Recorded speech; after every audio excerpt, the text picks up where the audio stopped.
Assalamualaikum warahmatullahi wabarakatuh. Dunia filsafat memanglah sangat luas. Ketika membahas filsafat yang luas ini, maka banyak hal yang harus digali dari awal, mulai dari sejarahnya sampai kepada para filsuf dan pemikirannya masing-masing. Begitu pula dengan perkembangan dari generasi ke generasi. Pada kesempatan kali ini, saya akan membahas tentang sejarah perkembangan filsafat Islam hingga menjadi pemikiran Islam. Ingin tahu tokoh-tokoh filsuf Islam dan pemikirannya dan perkembangan pemikiran Islam?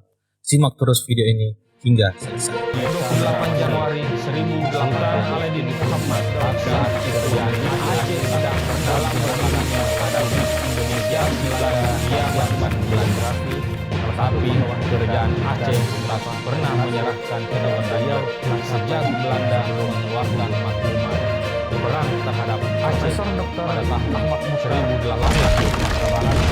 tahun. Aceh telah merampas 430 kerajaan kecil-kecil dari Nusantara.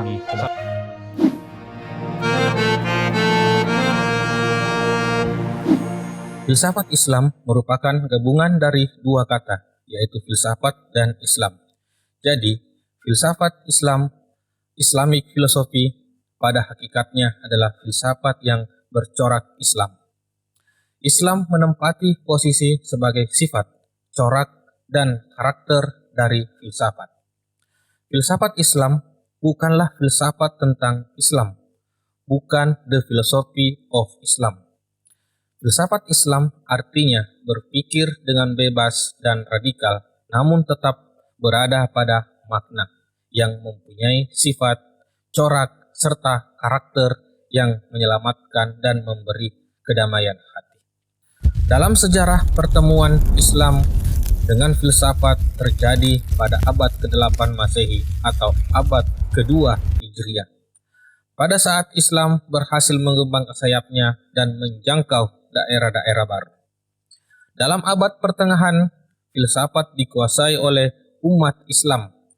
Buku-buku filsafat Yunani diseleksi dan disalur seperlunya, serta diterjemahkan ke dalam bahasa Arab. Minat dan gairah mempelajari filsafat dan ilmu pengetahuan waktu itu begitu tinggi, karena pemerintahlah yang menjadi pelopor serta pioner utamanya.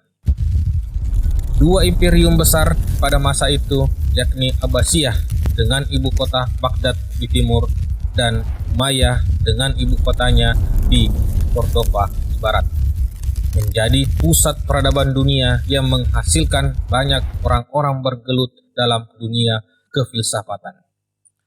Untuk mengetahui sejarah perkembangan filsafat Islam, maka kehadiran para filsuf muslim dalam dunia filsafat dari masa ke masa harus ditelusuri. Dalam sejarah perkembangan filsafat Islam, filsuf yang pertama lahir dalam dunia Islam adalah Al-Kindi.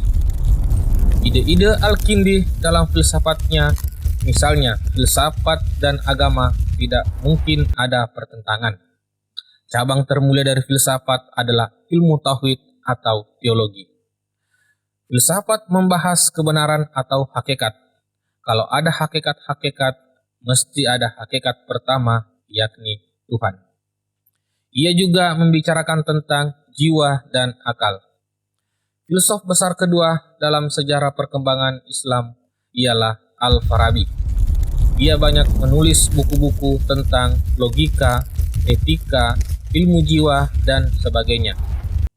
Ia menulis buku tentang persamaan Plato dan Aristoteles sebagai wujud keyakinan beliau bahwa filsafat Aristoteles dan Plato dapat disatukan.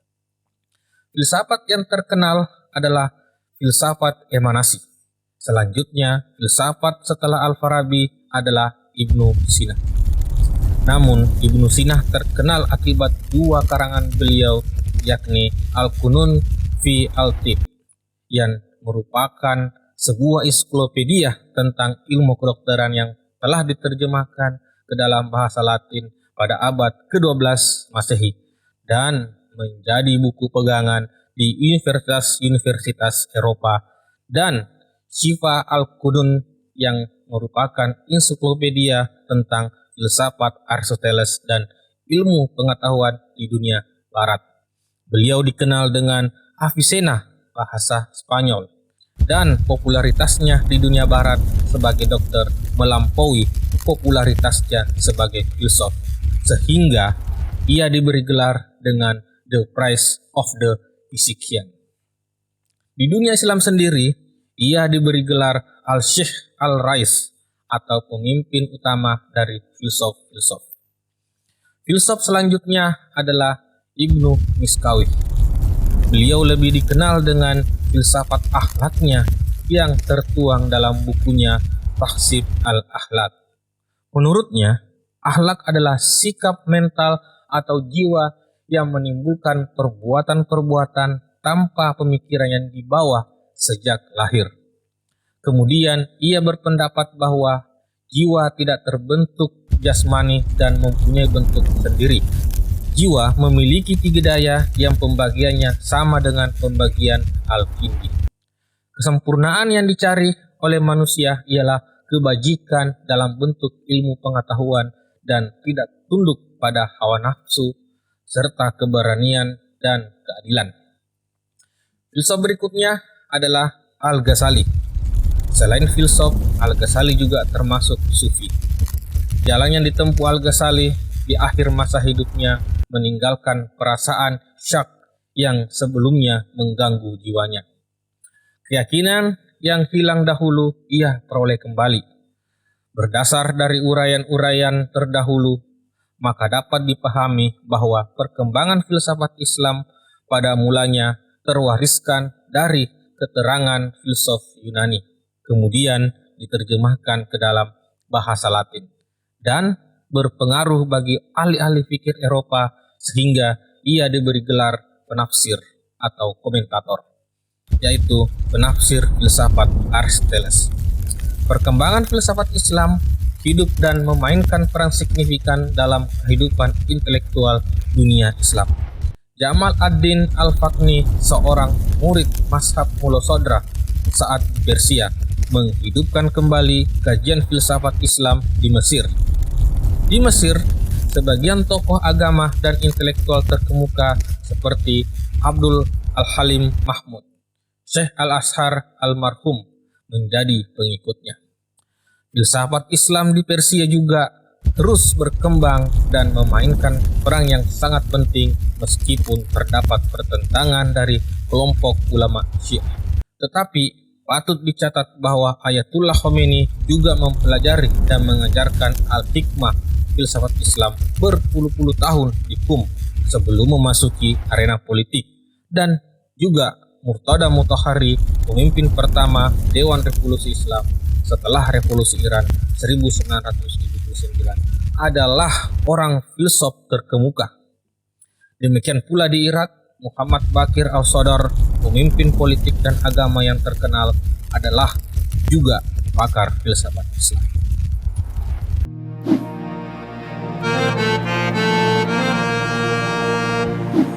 Pemikiran Islam adalah hukum atau penilaian terhadap suatu fakta berdasarkan sudut pandang Islam.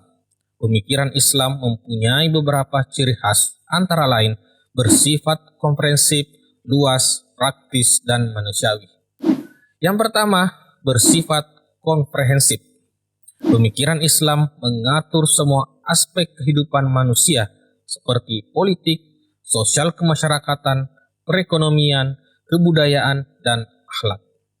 Islam hadir dengan membawa aturan yang berkaitan dengan hubungan manusia dengan Tuhannya, dengan dirinya sendiri, dan dengan orang lain. Aturan yang mengatur hubungan manusia dengan Tuhannya tercakup dalam perkara akidah dan ibadah. Sedangkan aturan yang mengatur hubungan antara manusia dengan dirinya sendiri tercakup dalam hukum-hukum tentang makanan, pakaian, dan akhlak. Selebihnya adalah aturan yang mengatur hubungan manusia dengan manusia lain, seperti perkara muamalah ekonomi dan sosial, sanksi-sanksi hukum bagi para pelanggar hukum, politik ketatanegaraan, pertahanan dan keamanan, politik luar negeri, dengan dakwah dan jihad fi sabilillah. Semua persoalan dari sejak Islam turun ke bumi 15 abad yang lalu hingga hari kiamat, semua masalah pasti tercakup dalam perkara yang dipecahkan oleh Islam. Kalau sekilas saja kita membaca buku-buku fikih, kita akan mendapatkan bahwa masalah yang dipecahkan oleh syariah itu tidak hanya masalah ritual belaka, tetapi seluruh masalah kehidupan. Kedua, bersifat luas. Keluasan pemikiran Islam memungkinkan para ulama untuk melakukan istibat atau menggali hukum-hukum syar'i dari nas-nas syariat-syariat tentang perkara baru apapun jenisnya, baik perbuatan ataupun benda. Dalil-dalil syariat hadir dalam bentuk gaya bahasa yang mampu mencakup perkara apa saja hingga hari kiamat. Ketiga, bersifat praktis. Pemikiran Islam telah diterapkan di tengah-tengah manusia selama 13 abad. Dalam naungan negara besar di dunia Daulah Islamiyah, pemikiran-pemikiran Islam yang dituangkan dalam hukum syariah yang sudah pernah diterapkan adalah hukum syariah tentang pemerintahan, hukum syariah tentang ekonomi, hukum syariah tentang hubungan sosial atau aturan pergaulan pria wanita, hukum-hukum syariah tentang kebijakan pendidikan, dan hukum-hukum syariat tentang politik luar negeri negara Islam. Hukum-hukum Islam hadir untuk diterapkan dan dilaksanakan di tengah-tengah kehidupan. Manusia tidak akan dibebani melebihi yang dia sanggupi. Keempat, bersifat manusiawi. Islam menyeru kepada manusia dalam kapasitasnya sebagai manusia, tanpa melihat lagi ras atau warna kulitnya. Dan dalam seruannya menyeru seluruh manusia agar menyembah Allah yang satu. Orang-orang selain orang Arab pun telah beriman pada agama ini, seperti Persia, Romawi, Asia Tengah, India, Indonesia, dan sebagainya. Demikianlah Islam telah mengeluarkan mereka dari kegelapan jahiliyah menuju cahaya hidayah, dari keterpurukan menuju kebangkitan. Unsur-unsur pemikiran Islam ada 3, yakni fakta, hukum, dan hubungan antara fakta dengan hukum. Fakta sendiri dapat berupa suatu benda dan dapat berupa perbuatan. Jika fakta itu berupa benda, maka hukumnya ada 2 macam, yakni mubah atau halal dan haram. Misalnya, buah anggur yang hukumnya mubah dan khamar yang hukumnya haram. Ada sebuah kaidah syara yang diambil dari nas Al-Quran dan Al-Hadis. Hukum asal setiap benda adalah mubah sampai datang dalil yang mengharamkannya. Sedangkan jika fakta itu berupa perbuatan, maka hukumnya ada 5, yakni wajib, sunnah, mubah, makruh, dan haram. Misalnya, puasa Ramadan hukumnya wajib, sedekah hukumnya sunnah, makan roti mubah, berbicara di WC makruh, dan riba itu haram. Kaidah syara yang dinisbahkan dengan perbuatan adalah hukum asal setiap perbuatan adalah terikat dengan hukum syara. Hukum atas fakta haruslah diambil dari dalil-dalil syara, yaitu kitabullah dan sunnah Rasul. Dan apa-apa yang ditunjukkan oleh kitabullah dan sunnah Rasul, yakni ijma, sahabat, dan qiyas. Pemikiran Islam ada 2 macam, yaitu pemikiran yang berkaitan dengan akidah seperti keimanan kepada Allah, kepada Rasulnya, kitab-kitabnya, dan hari akhir. Serta pemikiran yang berkaitan dengan hukum syara yang bersifat praktis seperti jihad dan sholat. Dalam sejarah, pemikiran Islam menyajikan kajian tentang ajaran-ajaran pokok dan perkembangan pemikiran dalam Islam. Sejak awal mulai Islam diturunkan, bahkan sedikit mundur ke belakang Arab sebelum Islam sampai sekarang, pokok bahasan menyangkut pemikiran Islam dari aspek sejarah, sosial, ekonomi, dan politik. Sebab faktor sosial, ekonomi, politik, dan semacamnya memberikan pengaruh terhadap bentuk ajaran Islam yang dibawa Muhammad SAW dan perkembangannya kelak. Demikian juga faktor sosial, ekonomi, politik, dan semacamnya di masa Islam juga mempengaruhi perkembangan pemikiran Islam itu sendiri. Sebab Islam selalu terkait dengan konteks sejarah dan budaya yang ada di sekelilingnya. Demikian juga dalam perkembangannya, Rasul Muhammad SAW selalu berdialog dengan realitas sosial dan budaya yang mengitarinya. Bahkan, boleh dikatakan bahwa wahyu yang diterima Muhammad SAW pun merupakan respon terhadap berbagai persoalan yang dihadapi masyarakat dan umat Islam pada zamannya. Dengan ungkapan lain, Islam diturunkan bukan di ruang hampa.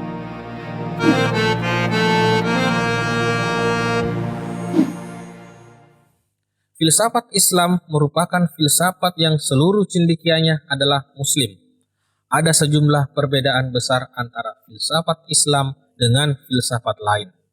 Pertama, meski semula filsuf-filsuf Muslim klasik menggali kembali karya filsafat Yunani, terutama Aristoteles dan Plotinus, namun kemudian menyesuaikan dengan ajaran Islam. Kedua, Islam adalah agama tauhid. Maka bila dalam filsafat lain masih mencari Tuhan, dalam filsafat Islam justru Tuhan sudah ditemukan. Dalam arti bukan berarti sudah usang dan tidak dibahas lagi. Namun filsuf Islam lebih memusatkan perhatiannya kepada manusia dan alam. Karena sebagaimana diketahui, pembahasan Tuhan hanya akan menjadi sebuah pembahasan yang tak pernah ada finalnya. Filsafat Islam merupakan hasil pemikiran umat Islam secara keseluruhan yang disinari dengan ajaran-ajaran Islam. Ada yang mengatakan bahwa pada saat sekarang ini, apakah filsafat Islam masih ada? Sebagian ada yang mengatakan bahwa filsafat Islam telah dirubah dengan pemikiran Islam. Seorang tokoh dari Mesir, Hasan Hanafi dan Hamid Tahir, mengatakan bahwa filsafat Islam saat ini masih ada. Apabila ada yang mengatakan filsafat Islam sudah tidak ada lagi, itu salah besar bagi mereka.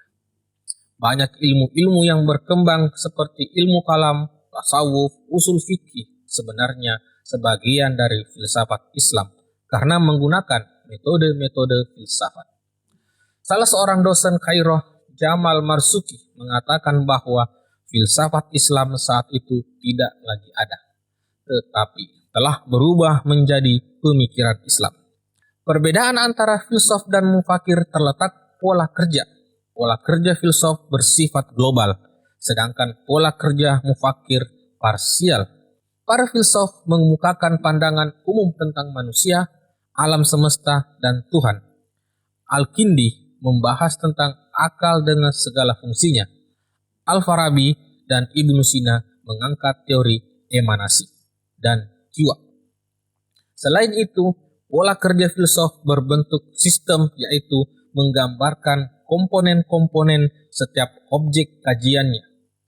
Ibnu Sina mengangkat persoalan jiwa secara lebih sempurna dibandingkan dengan filsuf lainnya. Penjelasannya mulai dari jiwa tumbuh-tumbuhan, binatang, sampai jiwa tertinggi. Adapun pemikir aliran Muhammad Ibnu Abdul Al-Wahhab tidak disebut sebagai filsuf tetapi disebut pemikir karena ia menghasilkan pikiran sistematis, menjurus pada satu persoalan dan mencarikan jawaban secara tuntas. Orang-orang yang sependapat dengan dia atau mengikuti pendapatnya disebut pengikut Muhammad Ibnu Abdul Al-Wahhab, bukan sebagai filsuf. Pola kerja filsuf menemukan dan merumuskan sesuatu, sedangkan pola kerja mufakir menyelesaikan dan merealisasikan sesuatu. Al-Farabi menulis konsep negara utama. Ia merumuskan syarat-syarat dan kriteria pemimpin. Sedangkan Jamal al-Din al-Faghani, seorang pemikir yang pergi ke berbagai negara, masuk ke dunia politik, ikut mencari siapa yang pantas diangkat menjadi pemimpin dalam suatu negara di mana ia berada. Jamal ad-Din menunjukkan orang, sedangkan Al-Farabi tidak menunjukkan orang, tetapi merumuskan kerja untuk orang yang menjadi catatan. Perubahan penggunaan filsuf menjadi mufakir itu ialah ketika bertukarnya cara berpikir dari bersistem dan aliran menjadi berpikir parsial. Selain itu, filsafat tidak berbicara tentang benar dan salah, sementara pemikir lebih dititik beratkan kepada benar dan salah, sedangkan filsafat hanya membicarakan ciri-ciri sesuatu yang benar dan ciri-ciri sesuatu yang tidak benar. Sementara pemikir berbicara tentang salah benarnya suatu perbuatan. Dengan arti lain, filsafat tidak memberikan penilaian terhadap sesuatu, sementara pemikir mengarahkan pemikirannya untuk melihat bagaimana nilai suatu itu. Dari itu, sedikit teranglah perbedaan antara pemikir Islam dan filsafat Islam.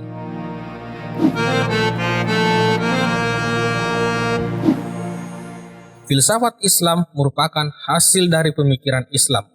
Pemikiran Islam ini merupakan buah dari dorongan ajaran Al-Quran dan hadis. Pemikiran Islam adalah pemikiran yang khas, lain daripada yang lain, sebab pemikiran Islam berasal dari wahyu atau bersandarkan kepada penjelasan wahyu. Sedangkan pemikiran-pemikiran yang lain yang berkembang antara manusia, baik itu berupa agama-agama non-samawi, ideologi-ideologi politik dan ekonomi, maupun teori-teori sosial, sekedar muncul dari kejeniusan berpikir manusia yang melahirkannya. Itulah tadi pembahasan mengenai sejarah perkembangan filsafat Islam hingga sampai pada pemikiran Islam. Cukup sekian pembahasan kita kali ini. Terima kasih telah menonton hingga akhir. Jangan lupa like jika suka, dislike jika tidak suka. Bagi teman-teman yang baru menemukan video ini, silakan tonton video yang lain di channel yang penuh edukasi dan manfaat. Jangan lupa tinggalkan komentar, kemudian subscribe. Terima kasih. Assalamualaikum warahmatullahi wabarakatuh.